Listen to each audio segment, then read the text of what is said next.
Okay, so I'm Nathaniel. Today, as you already know from my teacher, I'm going to be like your narrator for today. So we're going to talk to you, my class, about 7th generation thinking. And this is to demonstrate like a method of inquiry or a questioning method. We have 4 different types of questions: robot, detective, judge, and inventor. So first, robot will be presenting. What you need to remember is that robot finds the facts: who, what, where, and when, just not why and how. So they're going to be coming on now. Think as if you're a robot.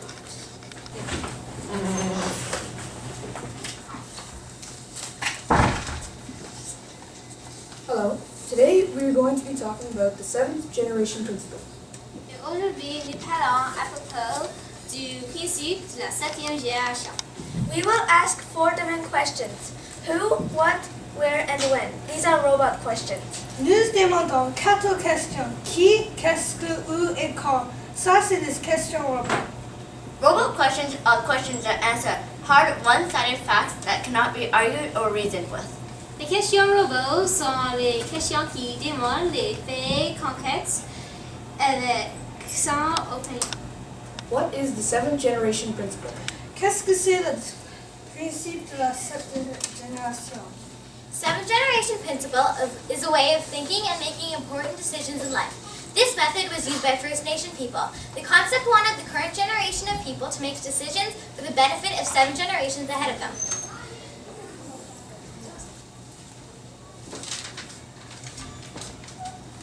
Le principe du 7e génération est une manière de faire des décisions avec l'avantage pour les personnes qui vivent en 7e génération. Who started the 7th generation principle? Qui commence le principe de la 7e génération? The Iroquois started the 7th generation principle, and it was known as the Great Law of the Iroquois. Les Iroquois ont commencé le principe de la 7e génération. When did the 7th generation principle start? Quand est-ce que le principe du 7e génération a commencé? 7th generation principle started somewhere between the years 1142 to 1500 AD. Il termine les années 1904. 1600. Where is the 7th generation principle used? Où est-ce que le principe de 7e génération est utilisé? 7th generation principle is used in Native Americans and Native Canadian homes today. Le principe de 7e génération est utilisé dans les maisons des Premières Nations. Merci.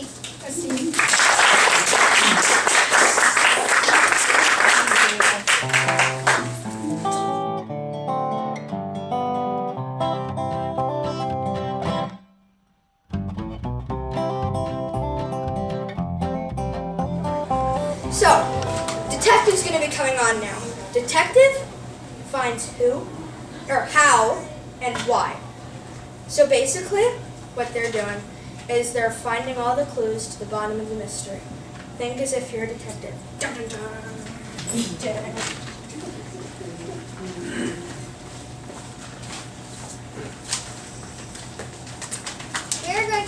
detective questions. The detective wants to find out ways and reasons. Detective questions start with how and why. Comment ou pourquoi? Here are some detective questions. Why do First Nations use 7-generation thinking? The First Nations use 7-generation thinking because they wanted to respect animals, nature. Also, they wanted a healthy and safe environment for a community in 7 generations.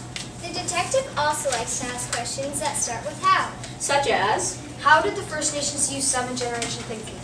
Comment est-ce que les Premières Nations utilisent le principe de cette génération? Now the detective will answer the question. Maintenant, le détective répond à la question.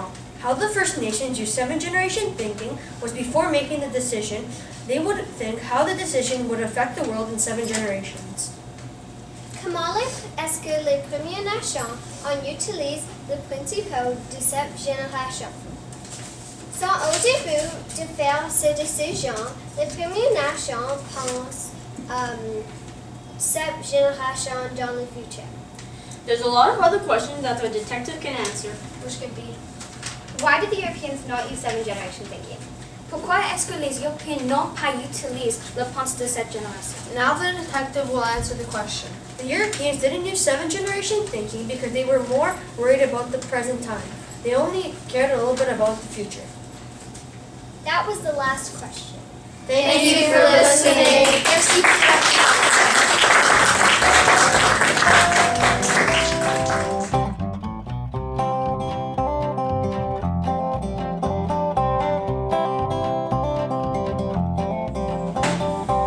Robot and detective are just the building blocks of deeper questions. It's not that they're not important, they're just building up to get to these deeper questions. We're going to do judge right now. Judge finds both sides of the story, so it's as if you're in a court. So you're going to be asked questions like, is it fair, is it democratic, is it safe, things like that. But if you're saying is it fair, you're going to be asked why it is fair and why it's not fair. Bye for now. Order in the court. Hello, I am Judge Chichula. You may call me Your Honor. Today's case is whether or not it is fair to have First Nations make decisions based on the 7-generation principle. Here is Ms. Stamatakos, a European client. Her lawyer is Ms. Kostopoulos. Here is Mrs. Mitanides, a First Nations client. Her lawyer is Ms. Tidd. The witness for Ms. Stamatakos is Mrs. Chase. The witness for Mrs. Mitanides is Mrs. Zaff. First, I give Ms. Tidd the right to state her opinion. Ms. Tidd, you may talk about why you think it is fair to use this principle. Your Honor, is it fair? Yes, it is, and here's why. My client's culture believes that taking care of the earth and animals comes first and foremost. Using these principles ensures a healthy and safe environment for the next 7 generations to come. Therefore, I state that it is fair to use the 7-generation principle. Thank you, Ms. Tidd. Would your client, Mrs. Mitanides, like to add anything? Your Honor, I believe that we can decide on our own terms how we make decisions. If you were to go and buy a house, nobody would be telling you how to do that. Therefore, it is fair if we make decisions on our own because that is our choice. The witness for Mrs. Mitanides, Mrs. Zaff, may take the stand. Mrs. Zaff, do you think it is fair that the First Nations make decisions for 7 generations to come? I do think that is fair. First Nations are simply trying to build a better future. Who are we to tell them off for that? Final question, Mrs. Zaff. If First Nations were not to think about 7 generations to come, what do you think would happen to the world today? If First Nations did not think about 7 generations to come, we would all be living in a polluted environment. This is because First Nations would not have thought about the animals or the environment, and we would all have a polluted earth. Also, many of the national and provincial parks that we have here today wouldn't have been here. Ça, c'était la voix des Premières Nations. Maintenant, on va entendre la voix des Européens. Now, Ms. Kostopoulos, the lawyer Ms. Stamatakos, will talk about why she thinks it is not fair to use this principle. Your Honor, I believe that it is not fair to use this principle because the future will simply happen in the future. We must always live in the moment and not worry about what's going to happen in 7 generations. The Europeans believe that the people of the future can decide for themselves how to live, and they don't need any guidance from the people in the past. Therefore, it is not fair if the people in 7 generations have all of their future laid out for them and they can't make decisions of their own. Thank you. Ms. Stamatakos, do you have anything to add to that statement? Yes, I agree with Ms. Kostopoulos. If the First Nations are so worried about the future, why don't they just live in it? When people think about the future, it only gets them into more trouble. Therefore, if the First Nations think about the future all the time, they're just putting themselves into danger. The witness of Miss Tamatacos, Mrs. Chase, may take the stand. Miss Chase, do you think it is fair for the First Nations to use the 7-generation principle? Personally, I think it isn't fair. Also because of the fact that the First Nations can't make their decisions. For an example, if the First Nations, if anyone today were wanting to live in a polluted environment, they can do that. And if they wanted to live in a good environment, they can also do that for themselves. Therefore, it is more important to make decisions in the present. Thank you, Ms. Chase. One more question. Why do you think it is better to make decisions for the present and not for the future? Personally, I think it is better to live in the moment. If a First Nation tribe were to go out and build a house with materials they can find entirely out of nature, in 7 generations, people could not live in that village because the wood would be molding and everything would be falling apart piece by piece. Well, that was all the information we needed. Thank you, Mrs. Chase. Now the court will vote to decide who should win the case. All in favor for the First Nation side, please raise your hands.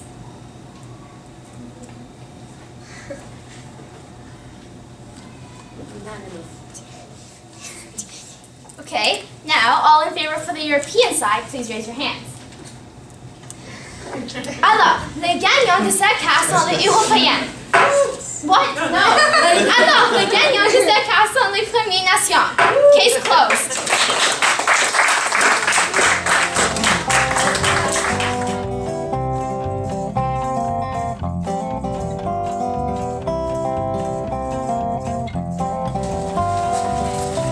Great news, I'm back. So, last but definitely not least, we have Inventor. Inventor finds alternatives to everything. So, if you and your friend, or you and someone else, just disagree with something, you're going to find an alternative to that to make both people happy. So, just remember that, alternatives. Alright. Hello, I am the inventor, the host of the show, and this is my assistant, Dylan. Hello. Our topic today is... 7-generation thinking. Yay! Okay, so the way this show works is, if you've never seen it, is we find 2 questions on Twitter, answer one here on the show, and one on our Twitter page, so make sure to look at that after. We also are a bilingual show, so if you hear French and English, you're not going crazy. So yeah, let's get on with it. Okay, guys, show us the questions. Yay! Okay. Question number 1 is, how can we find an easy way to make a good decision that will affect the next couple of generations? Well, we could think for like 9-generation thinking, as if we were moving to another country, like migrating.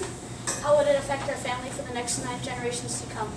Well, Dylan, we did say an easier way, so how about 2nd-generation thinking? 2nd-generation thinking. Oh, I thought of one. How about 4th generation thinking? For example, if we wanted to start a company, if you wanted to start a company and you would want it to last for 4 generations, you can use 4-generation thinking. Maintenant en français. Comment est-ce qu'on peut trouver une façon plus facile de faire une décision qui va affecter les générations à l'avenir? Tu peux penser 9 générations à l'avenir. Si tu vas migrer à un autre pays, comment est-ce que cette décision va affecter ta famille pour 9 générations à l'avenir? J'ai dit comment est-ce qu'on peut trouver une façon plus facile, Dylan. Mais j'ai pensé à une alternative. On peut penser 2 générations à l'avenir comme si tu vas acheter une maison qui va durer 2 générations. Comment est-ce que cette décision va affecter ta famille? Aussi, on peut penser 4 générations à l'avenir. Comme si tu veux commencer une entreprise et tu veux avoir cette entreprise pour 4 générations. Tu dois penser 4 générations à l'avenir. Ces exemples sont seulement 3 de beaucoup d'autres façons de penser à l'avenir. Très bien, bravo. Now in English. And to wrap it up, you know one alternative to 7-generation thinking. Any last comments? Wow, I can't believe that the First Nations do this. I can't even decide what to eat for dinner. Wow. Oh, well, Billy Bob. Well, that wraps it up. Hope you join us next time. Yay, bye. Thanks for listening.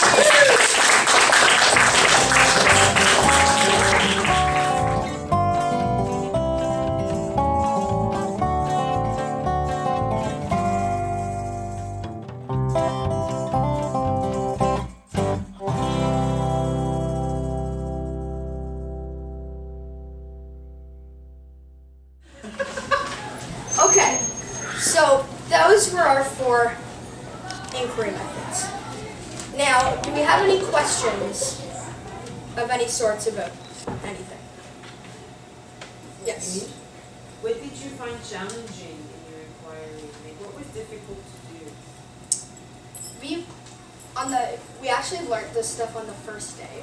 So we've been taking it in all year. So we've been with it from the first day. That was the day that was mostly the hardest. So we've been trying to keep working on that the entire year, and we have it pretty well now. That's great. That's Yep. great job. Any other questions? Yes. So when you learn new things or you go somewhere and do you think that way now? Do you think in your 4 questions? A lot of our classes actually started to think that way. Even just when we're doing research, we've really started to do that. Judge and inventor, robot and detective. So yeah, we've just started thinking okay, what are the facts of this? Why did this start? How did it start? Is this fair? Is it safe? And then if this isn't fair to most people, what's an alternative that we've made to have both people happy? It's just, we've really just started to use that in our daily lives. Do you like this type of learning? I presume you do. Can you tell me why? Well, I enjoy this because I find that sometimes the TDSB, with those posters that say level 1 questions, level 2 questions, they're really, all the questions matter. The questions that we're saying are level 1 questions are just building blocks to the better question, or to questions that are more advanced. So when you say level 1 questions, can you put them in a category? What do you call level 1 questions then? Well, Like now robot questions? after this method, there is no level 1 question. They're all becoming higher questions because robot and detective are building blocks of judge and inventor, because judge and inventor need to know all the facts, hows and whys to get. That's awesome. Yeah. Is there a particular type of question that you prefer? No, they're just you really have to go through all of them to get to judge and inventor. If you don't do robot, then how are you supposed to know if it's fair and if it's not fair? You'd have to have reasoning behind that, and you wouldn't be able to know that without the facts. Okay. Any other questions? Yes, I do. Did you find that working this way, you created a better community within your classroom, and you work well with your classmates? Yes, because I find now that we're all using the same inquiry, which makes it a lot easier to understand each other and what we're saying. So it's not like one person's doing level 1, 2, 3, and 4 questions, and then other people are doing this method of inquiry, because now we're all doing the same thing, which makes it a lot easier to understand other people. Right, you're collaborating better. Yeah. Any other questions? Yes? If you have an advice to give to a teacher that wants to start an inquiry, what would that be? I would Something just, you would like us to know about students and inquiry in general. you just really need to know that all the questions matter and that there are no level 1 questions. Because if you have a question, like you're saying, who started this, it's not like it's a bad question. You're just asking that to find out who started this, to get into deeper questions. So that's one of the big things that a lot of people would need to know to make sure that they're doing this correctly. So clarifying questions are okay. Yeah. Thank you very much. Thank you.